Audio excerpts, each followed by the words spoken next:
आपसे इंटरेक्शन शुरू 15 साल से बिज़नेस जर्नलिज़म से जुड़ा हुआ हूँ और पॉलिसी, ट्रेड, कॉरपोरेट, एग्रीकल्चर जैसे विषयों पे गुजरात से रिपोर्टिंग करता हूँ।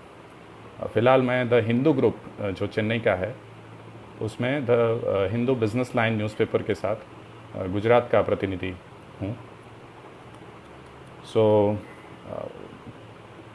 मेरी जितनी क्षमता है और जितना ज्ञान है उसके मुताबिक मैं आपसे इकोनॉमी, बिज़नेस और उससे जुड़ी ट्रेड के साथ जुड़ी हुई कुछ एक बातें करना चाहूँगा, क्योंकि आज का हमारा विषय ही यही है कि कोविड क्राइसिस के बाद where do we see India after this crisis, right. तो मेरी आशा है कि इस सेशन के बाद आप इंडियन इकोनॉमी को थोड़ा और बेहतर तरीके से समझ पाएंगे। Okay, so before we go further into our discussion, एक ग्राउंड थोड़ा मैं चेक करना चाहूँगा। मैं ज़्यादातर हिंदी में बोलूँगा, इंग्लिश भी यूज़ करूँगा। आई होप सबको कंफर्टेबल है, या सिर्फ इंग्लिश और सिर्फ हिंदी मिक्स चलेगा ना? I think I believe so. Okay, fine. So I would like to ask one question to all of you before we get into the discussion. इस पूरे कोविड क्राइसिस में आने वाले दिनों में भारत के लिए आप क्या देख रहे हैं? मतलब कि what do you see for India in coming months? Will it be crisis or an opportunity? आपको मैं 30 सेकंड का टाइम देता हूँ। आप अपने थॉट्स इसमें लिख के मुझे बताइए। मुझे जानना है कि आपकी क्या थिंकिंग है। Is it going to be a crisis going forward और will be an opportunity for India? Please.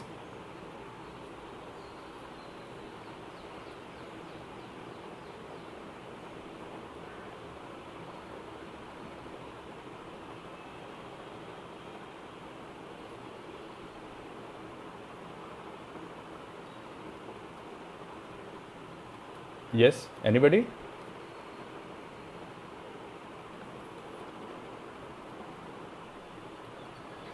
Okay, crisis or opportunity? Okay, some are saying it would be an opportunity. We as a journalist, we speak to many people, we come across, हमको पता चलता है कि काफ़ी लोग देख रहे हैं कि क्राइसिस भी आ रही है, काफ़ी लोग हैं जो अपॉर्चुनिटी भी देख रहे हैं। तो लेट अस एक्सप्लोर कि इन दोनों किस्सों को, येस ऑफ कोर्स अपॉर्चुनिटी भी दिख रही है, तो इन दोनों किस्सों को एक्सप्लोर करते हैं, राइट। एक थोड़ा बैकग्राउंड देना चाहूँगा, क्योंकि फ्यूचर आउटलुक में जाने से पहले let us have a look into the recent history of Indian economy and global economy. किस तरह से इंडियन इकोनॉमी ग्रो कर रही थी पिछले कुछ एक सालों में, और क्या सेक्टर्स थे जो ग्रोथ को बढ़ावा दे रहे थे या धीमा करने में जुटे हुए थे, राइट। हमारे लिए ये जानना बहुत ज़रूरी है कि कौन से सेक्टर्स हैं। जी sir, mixed language I use, या सो वी मस्ट नो कि कौन से सेक्टर्स हैं जिसमें हम आने वाले समय में अपॉर्चुनिटी देखते हैं या आने वाले समय में वहाँ क्राइसिस हो सकता है, ताकि हम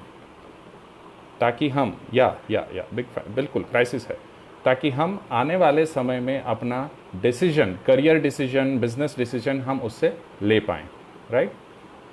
पहले ये जानना चाहूँगा कि इंडिया के जीडीपी के बारे में आपको थोड़ा बहुत ज्ञान होगा। जीडीपी क्या है ये शायद सभी को मालूम होगा, जिनको नहीं है उनको एक सीधी सादी अंडरस्टैंडिंग दे देता हूँ। जीडीपी यानी,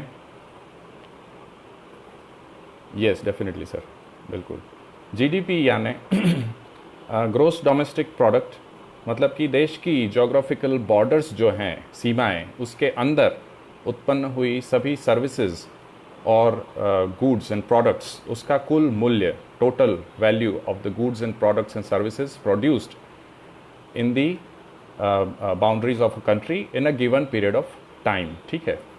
तो उसको हम जीडीपी कहेंगे और उसके आधार पे हम ग्रोथ डिफाइन करते हैं। तो अभी के लिए हम इतना समझना काफ़ी है, वरना जीडीपी के लिए एक अलग सेमिनार करना पड़ेगा और विशाल भाई मुझे वो अभी अलाउ नहीं करेंगे। तो मैं ये बताना चाहता हूँ कि आप एक मैं इमेज आपसे शेयर करना वैसे चाहता था, पर शायद मैं यहाँ दिखा पाऊँ आपको कि इंडिया का जीडीपी जो है किस तरह से मूव हुआ है पिछले कुछ सालों में।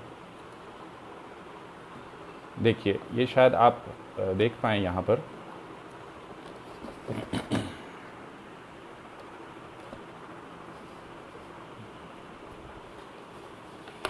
Yes, I think this is visible, or I should keep it like this. Okay. I hope it's visible.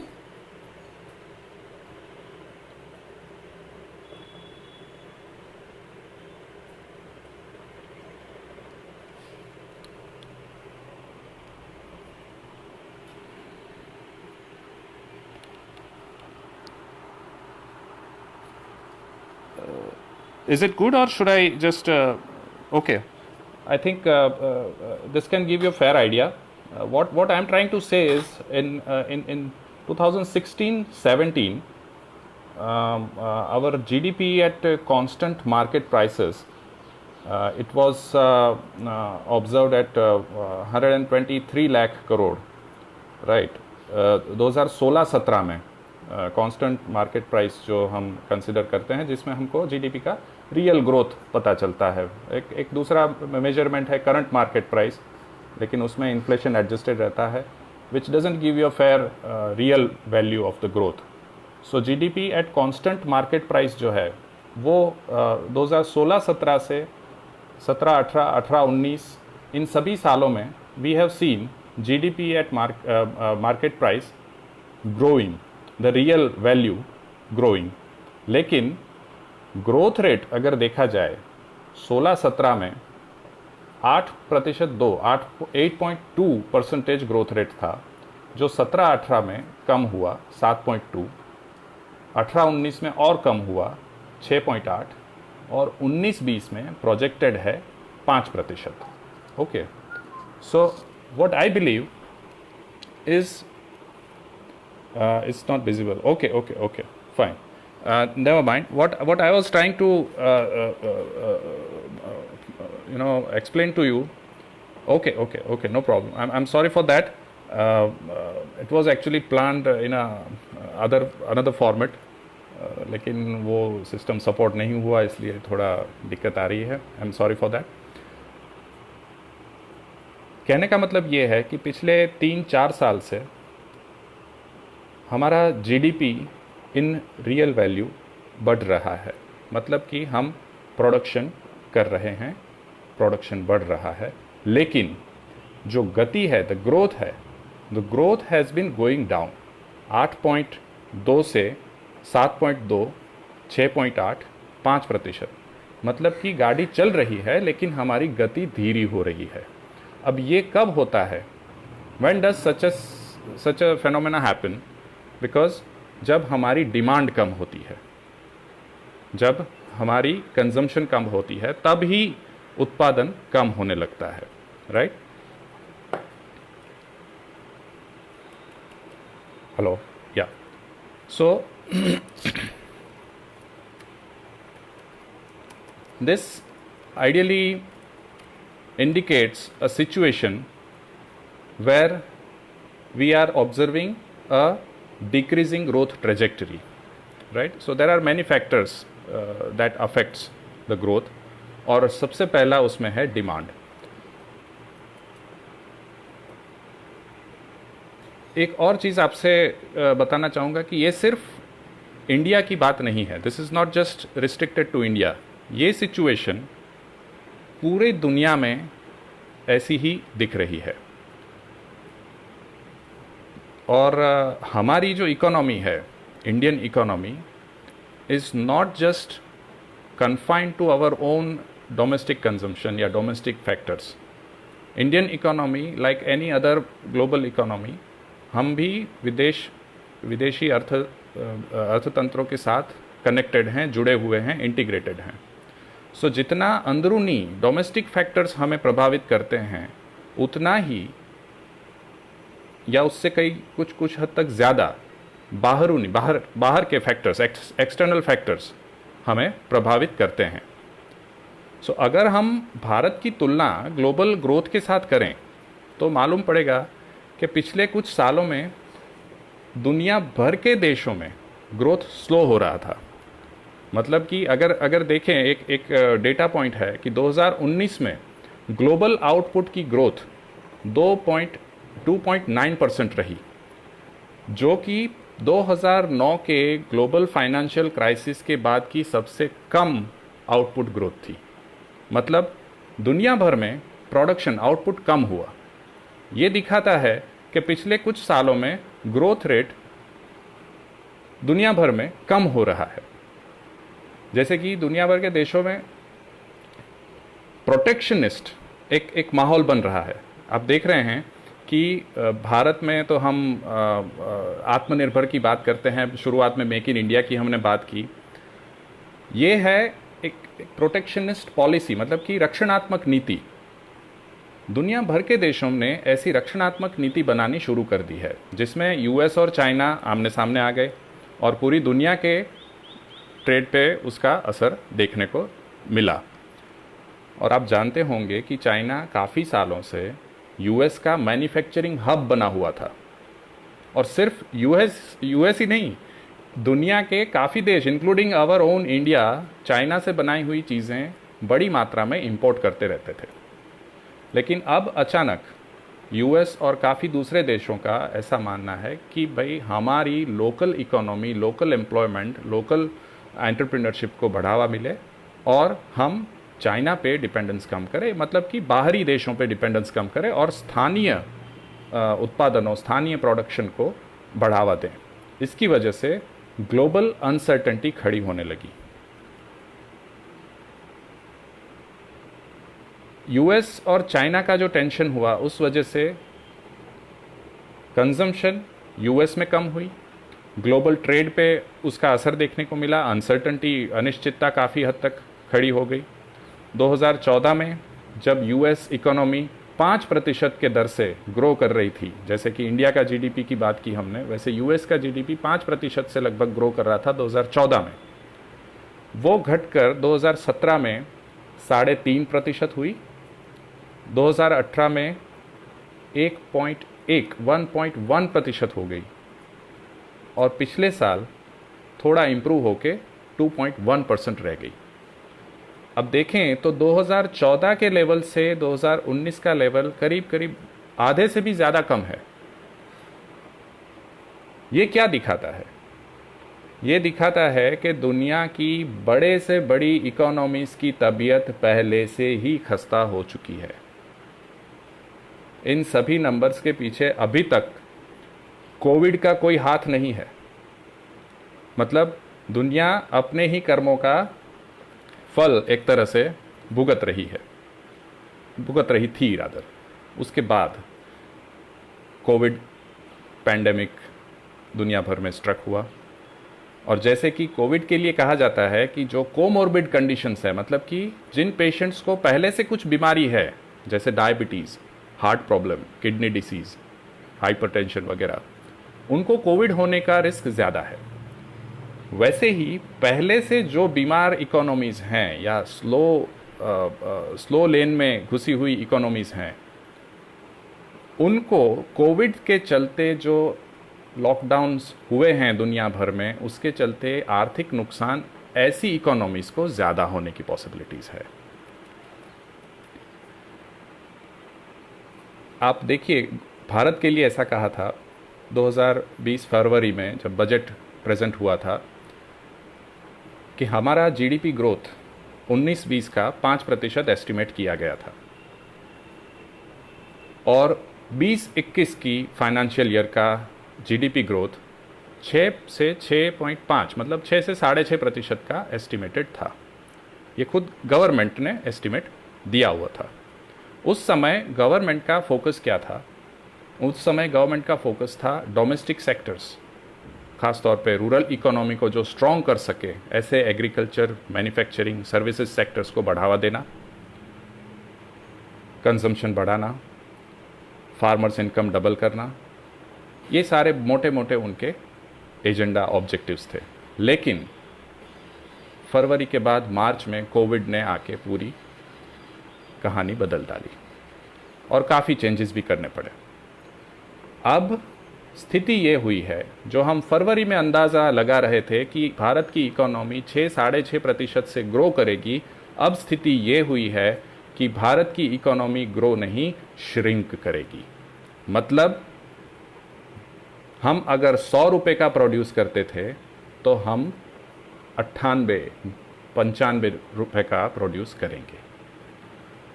मतलब कि हमारा रिवर्स गियर में गाड़ी चलना शुरू हो गई है। आप एक गाड़ी का इमेजिनेशन लाइए। मेरे पास एक डायग्राम था, पर unfortunately I can not share in this system due to technical limitations, but imagine the economy being a car. अब मेटाफर ले लीजिए, एक गाड़ी है जो सीधी गति से लेकिन थोड़े उबड़ खाबड़ रास्तों से होते हुए जा रही है। कभी रास्ते अच्छे हैं तो गाड़ी सीधी गति से, तेज़ गति से आगे बढ़ती है, टॉप गियर में चलती है। कभी रास्ते कच्चे होते हैं तो स्पीड कम हो जाती है और एक आध दो गियर नीचे करके गाड़ी चलानी पड़ती है। लेकिन सबसे बड़ी और महत्वपूर्ण बात यह है कि गाड़ी आगे बढ़ती रहती है। अब अचानक एक मुश्किल, दुर्गम, पहाड़ी रास्ता आ जाता है जिसे हम कोविड-19 पैंडेमिक नाम दे देते हैं। और यह ऐसा पहाड़ी रास्ता है जिसमें हमको पता नहीं, हमारे पास और कोई ऑप्शन नहीं है, इस पहाड़ी को चढ़ना ही पड़ेगा। ये सिंगल रोड है, उसको चढ़ रहे हैं और चढ़ाई ऐसी है कि गाड़ी की गति धीरी हो रही है। गाड़ी फिर भी चढ़ाई करती है। हम गियर और लो करके और फोर्स देके गाड़ी को चढ़ा रहे हैं। फ्यूल भी ज़्यादा यूज़ हो रहा है, समझिए। पूरे जोश से हम इकोनॉमी के सारे सेक्टर्स, सरकार, प्रजा, industry, everybody with full throttle, they try to push the car forward, but the steep, जो चढ़ाई है वो इतनी स्टीप है कि गाड़ी एक लेवल पे आके रुक जाती है, आगे नहीं बढ़ पाती। अब गियर भी चेंज नहीं होगा, गाड़ी भी आगे नहीं जा रही है, हमारा पूरा फोर्स धरा का धरा रह गया है। अब जो हो रहा है, गाड़ी पीछे आ रही है। अब गाड़ी रिवर्स आ रही है, जहां से हम कहते हैं कि रिसेशन शुरू हो रहा है, जो पीछे आ रही है। एक मेटाफर के तरीके से आप इसे समझिए। गाड़ी को इकोनॉमी समझिए और रास्तों को, बस अपना रास्ता, इकोनॉमी में भी तो रास्ता है और गाड़ी को भी रास्ते पे चलना है। लेकिन इस सब में हमें कोविड नाम के इस मुश्किल पहाड़ का सामना करना ही है। इकोनॉमी रुक गई है, रिवर्स जा रही है। ये दो हमारी एक फैक्चुअल पोजीशन है, फैक्चुअल कंडीशन है। रुकी क्यों इकोनॉमी? क्योंकि लॉकडाउन करना पड़ा। वापस क्यों आ रही है? क्योंकि लॉकडाउन के बाद जो इंडस्ट्रीज ट्रैक पे आनी चाहिए, डिमांड बढ़नी चाहिए, कंजम्पशन बढ़ना चाहिए, वो टाइम लगा रहा है। It is not going to happen any time soon. अब जोखिम यह है कि गाड़ी नीचे कितना जाएगी ये नहीं मालूम, और अगर सही कंट्रोल नहीं कर पाए तो रास्ते से उतरकर गाड़ी झाड़ियों में कहीं चली जाएगी, मतलब deep recession. Now we must take control of our car, और हमें गाड़ी को धीरे धीरे आगे बढ़ती करना है। आपको याद है प्राइम मिनिस्टर नरेंद्र मोदी ने कुछ समय पहले 2025 के जीडीपी का एक टारगेट दिया था। वो टारगेट क्या था? भारत की इकोनॉमी को $5 ट्रिलियन की इकोनॉमी बनाना 2025 तक। अभी भारत की इकोनॉमी की साइज क्या है? $2.9 ट्रिलियन।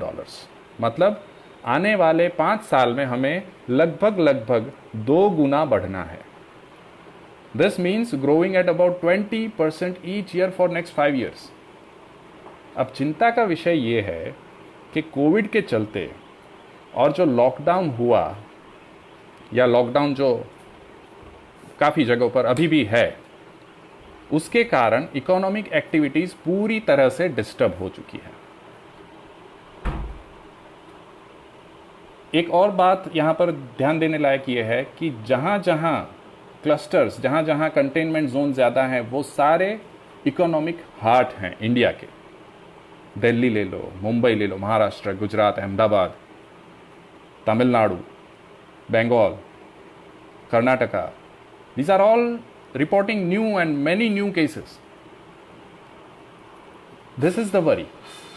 पहले जब फरवरी में यूनियन बजट के दौरान एस्टिमेट किया गया था जीडीपी का 6-6.5% का, उसमें अब गिरावट तो है ही, but the problem is we are not going to grow, we are going to shrink.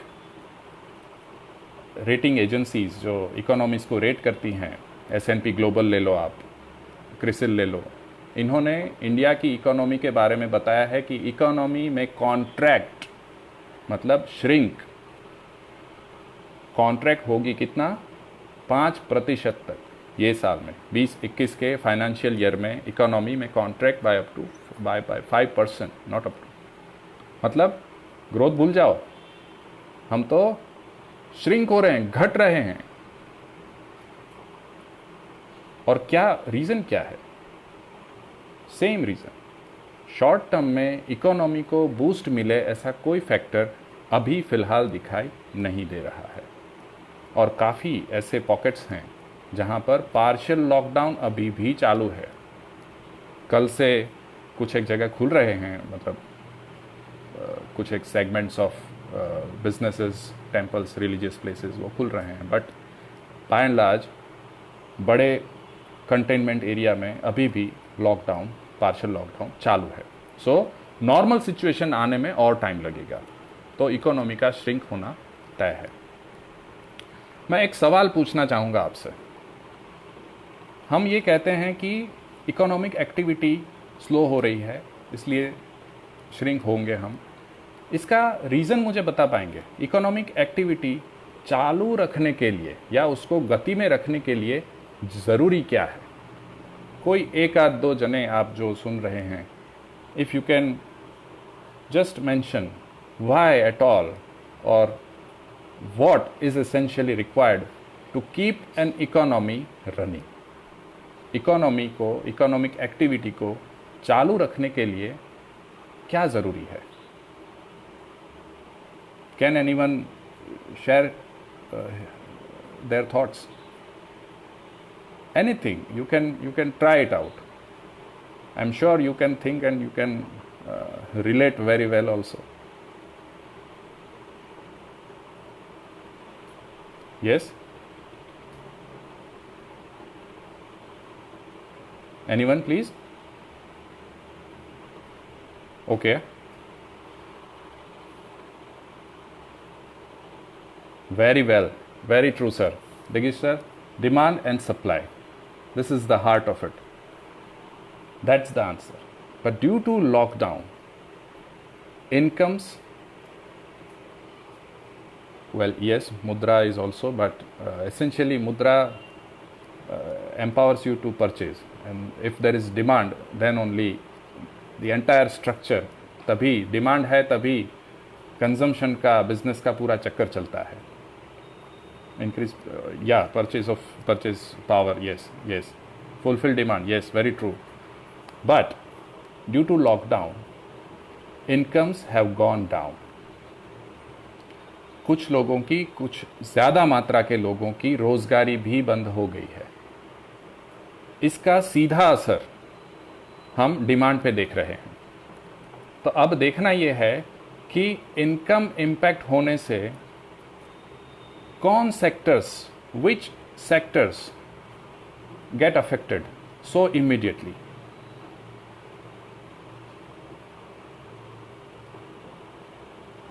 हमें बिल्कुल बहुत सही बात है, अर्थशास्त्री जेम केन्स ने कहा था कि आप लोगों के हाथ में पैसा दीजिए और डिमांड जनरेट कीजिए। बिल्कुल सरकार का ट्राई यही है कि लोगों के हाथ में थोड़ा पैसा आए और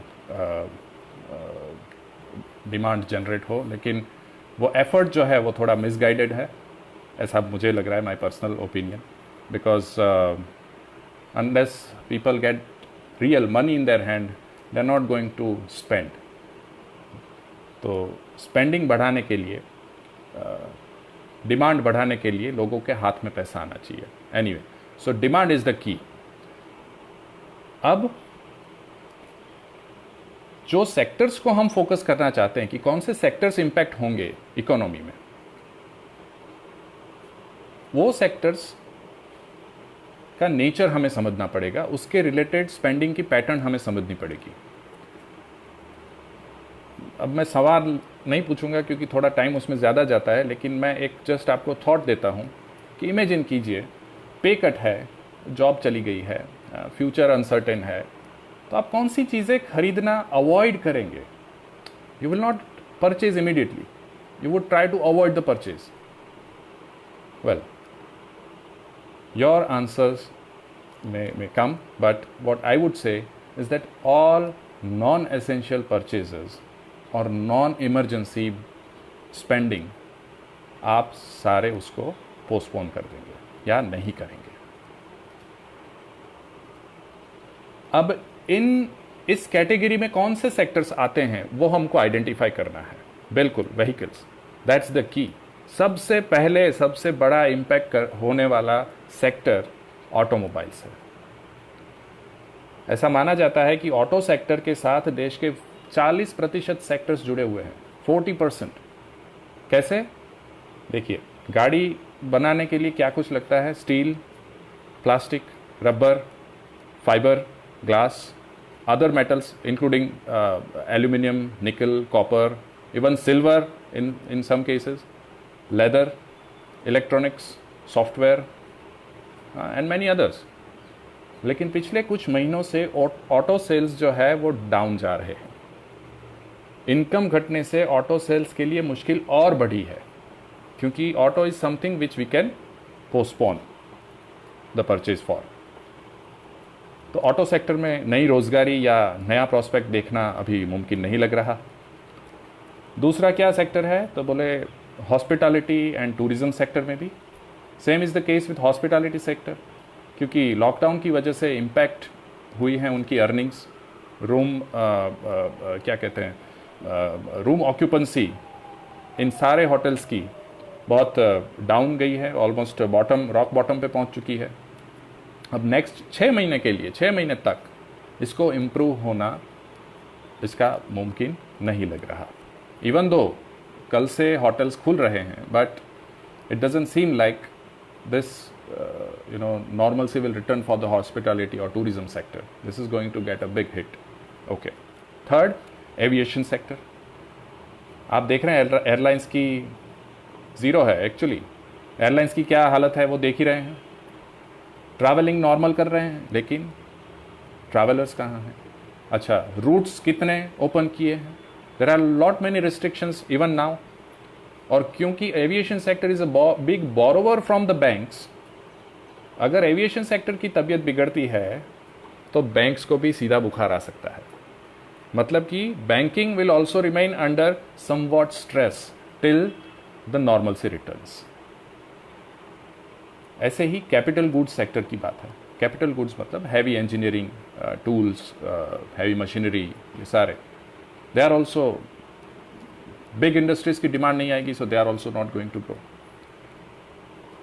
many others are there, white goods, आप कंज्यूमर ड्यूरेबल्स ले लो, एसी है, वो तो खैर अभी मौसम चेंज हो गया है, बारिश होने लगी है अहमदाबाद में आसपास, तो लग रहा है कि थोड़ा मौसम अच्छा है, ठंडक होने लगी है। Otherwise there would be a problem for AC. Microwave जैसे कि फ्रिज है, वॉशिंग मशीन, ये वाइट गुड्स जो हैं ड्यूरेबल्स, उनकी परचेज पोस्टपोन की जा सकती है। There will be an impact on them as well. Textile and garments is another sector which will have some impact because necessary requirements we can हम खरीद सकते हैं। बाकी क्लोथिंग की जो एक्स्ट्रा स्पेंडिंग है, डिस्क्रिशनरी स्पेंडिंग है क्लोथिंग का, वो अवॉइड हो सकता है। कोई 4 पैर खरीदता हो, 4 pairs ऑफ क्लोथ्स, उसकी बजाय 2 जोड़ी खरीदे, बाकी दिवाली तक वेट करे, right.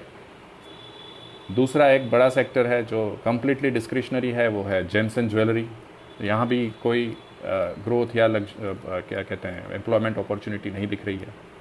There are all luxury spends comes at the last in the list of priorities, right. तो फिर अब आप पूछेंगे कि किस चीज़ में डिमांड रहेगी और आने वाले दिनों में ग्रोथ कहाँ से आएगा। So where does India looking at opportunity to come from? आप बता पाएंगे?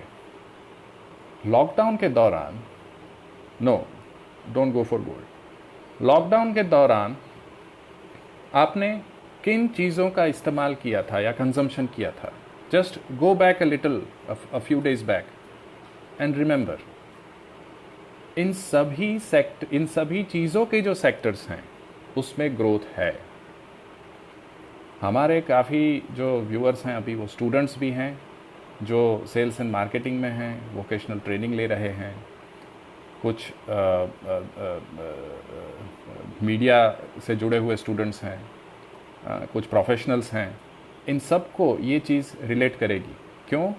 क्योंकि आने वाले समय में कौन से सेक्टर्स ग्रो कर रहे हैं, तो उसमें है जो सेक्टर्स, जो प्रोडक्ट्स हमने लॉकडाउन के दौरान हमने यूज़ किए हैं, उन्हीं प्रोडक्ट्स के सेक्टर्स, यानी कि फूड प्रोडक्ट्स ले लीजिए, आप डेयरी प्रोडक्ट्स ले लीजिए, एग्रीकल्चरल प्रोडक्ट्स ले लीजिए, वैल्यू एडेड मतलब edible oil, grains, animal products ले लीजिए, eggs, meat, FMCG products like shampoo, soap, hair oil, personal care products, above all pharma products, medicines, health foods, sanitizers. There is a great demand for sanitizers, gloves. इन सब की demand एकदम से बढ़ चुकी है। And now there is a good good size of business that they are generating from these products, और एक अच्छा खासा इसमें वॉल्यूम भी जनरेट हो रहा है। This is one sector which everybody across the industries, they are betting big on consumption story of India. दूसरा है ट्रांसपोर्ट और लॉजिस्टिक्स। काफ़ी नए एवेन्यूज़ खुल रहे हैं, होम डोर स्टेप डिलीवरीज़ के सॉल्यूशंस आ रहे हैं। तो लॉकडाउन के बाद काफ़ी डिसरप्शंस हुए, उसमें लॉजिस्टिक्स और ट्रांसपोर्ट सेक्टर्स को काफ़ी इनोवेशंस का प्रोत्साहन भी मिला है। Another sector, very important sector, is financial services like mutual fund, insurance. क्योंकि जब एसेट बिल्ड करने के लिए फिजिकल एवेन्यूज कम हो जाते हैं, तो people start looking for financial sector to create an asset और may be secure their money.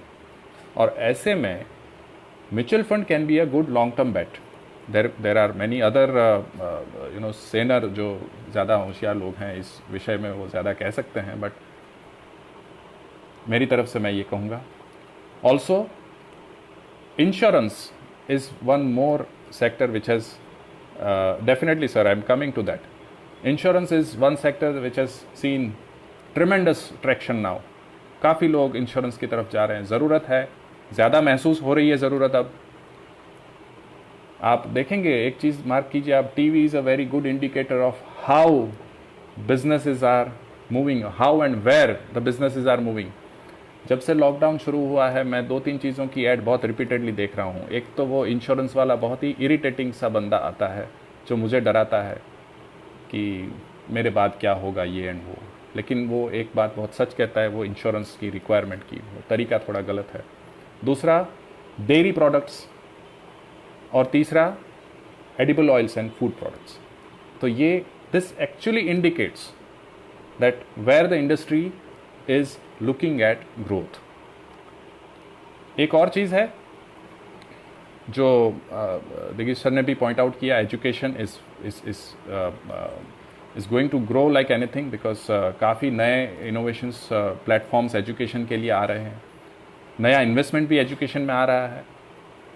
Telecom and information technology, IT, well, they will be the drivers for post-COVID India growth story.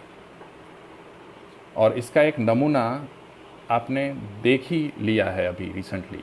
पिछले 6 हफ्तों में, करीब 6 हफ्तों में, रिलायंस जियो ने अपने जियो platform में 90,000 करोड़ रुपए से ज़्यादा का इन्वेस्टमेंट रेज किया है।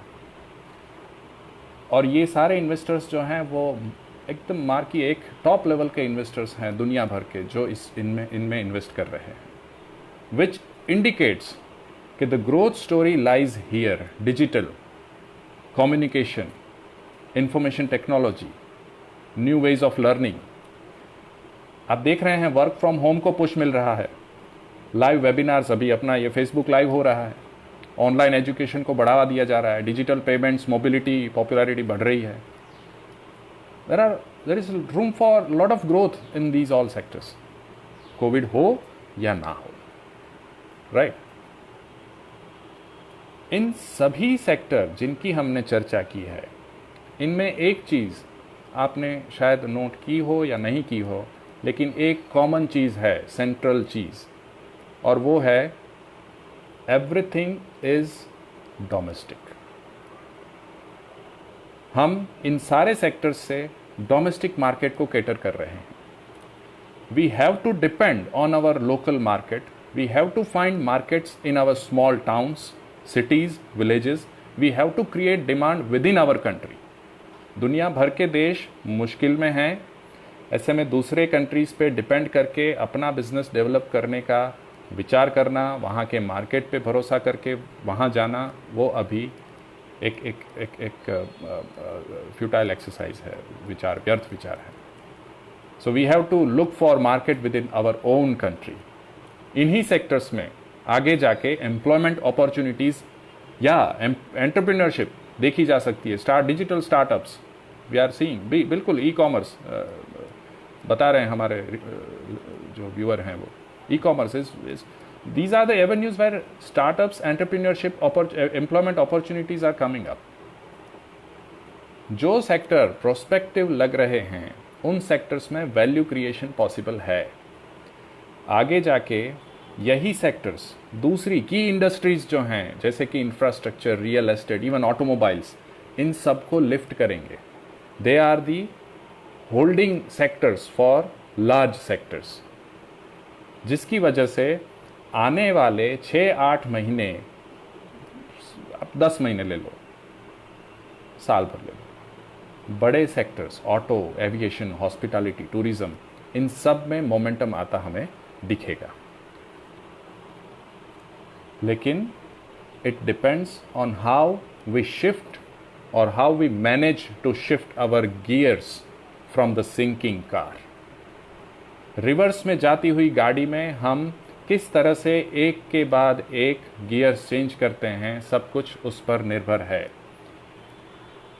Our car is our economy, fuel is the government support, gears are the different segments of industries, and we are the driver.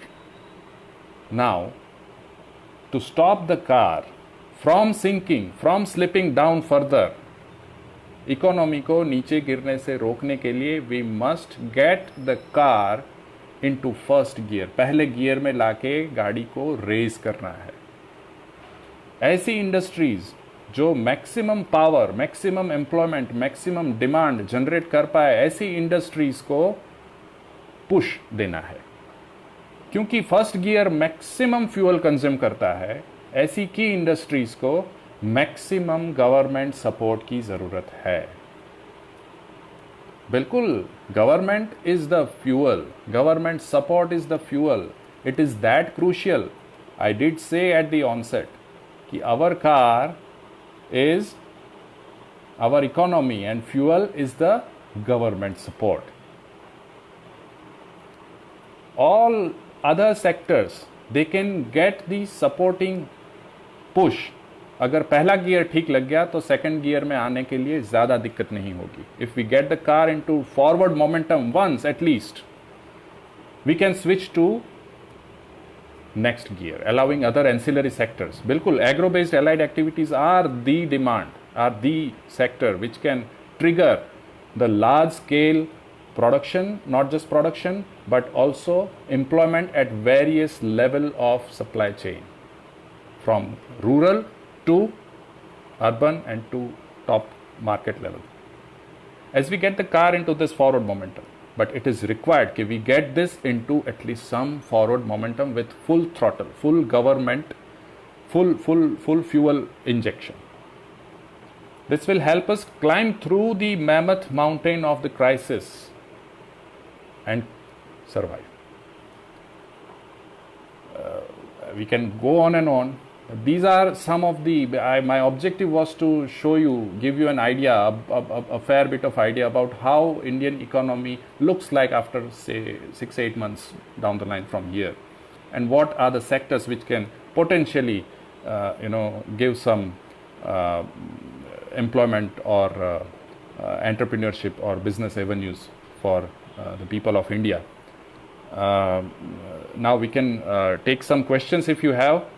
But मेरा ये मेरी एक कोशिश थी कि आप सबको मैं सरल भाषा में मेरा विषय समझा पाऊँ और इकोनॉमी के बिहेवियर का थोड़ा बहुत आइडिया दे पाऊँ. Thank you once again for listening to me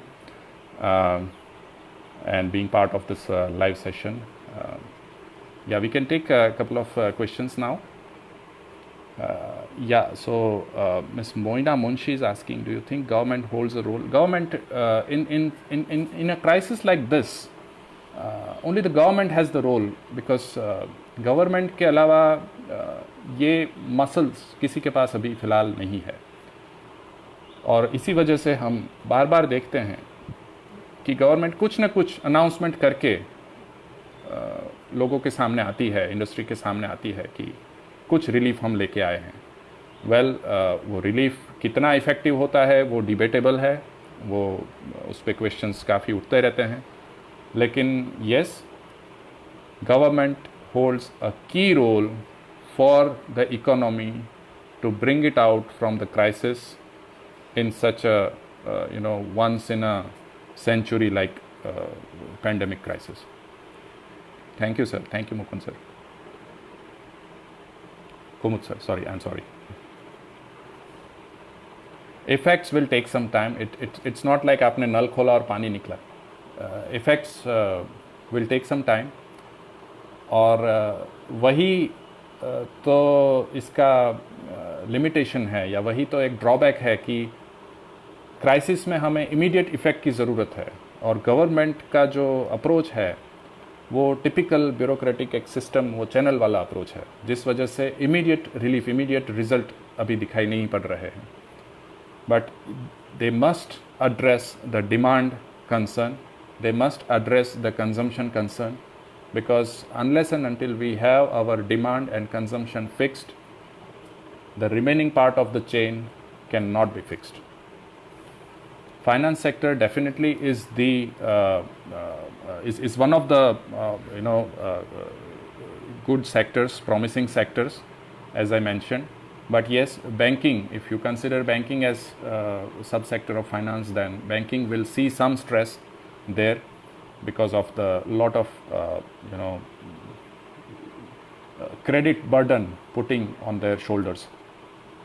For MSME देख लीजिए आप, छोटे व्यापारी देख लीजिए आप, तो और जो मोरेटोरियम एक्सटेंड करने का टाइम दिया है तो उसके लिए भी there will be some impact on their balance sheet. So banking में थोड़ा स्ट्रेस रहेगा. बाकी financial sector as a whole it looks promising, but again there are certain factors which needs to be addressed to keep even financial sector moving.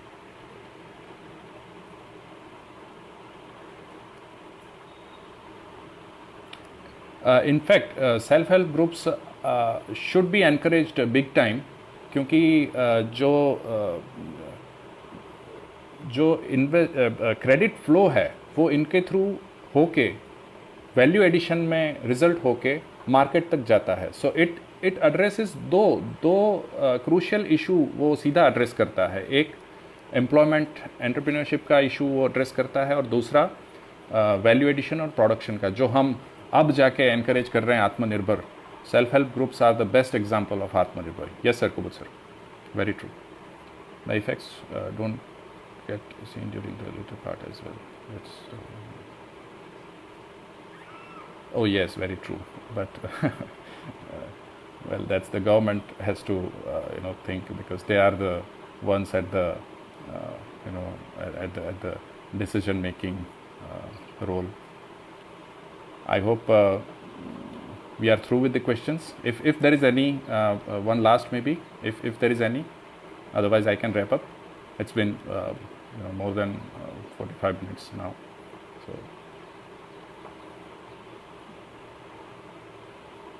Okay, I think there is no question. I am so glad. I was so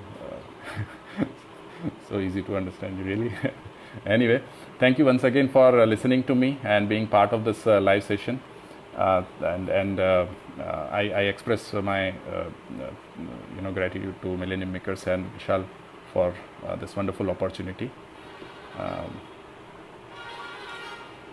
Is it fine if we disconnect now,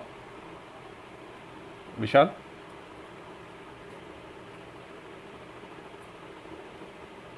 Should we call it? Hello?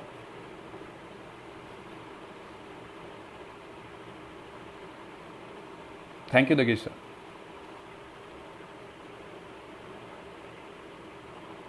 Thank you, Tarak ji. Real estate will take some time. अभी vaccine नहीं बना है real estate का. Okay. Thank you, Vishal. Thank you once again. Stay safe and God bless you all. Thank you very much.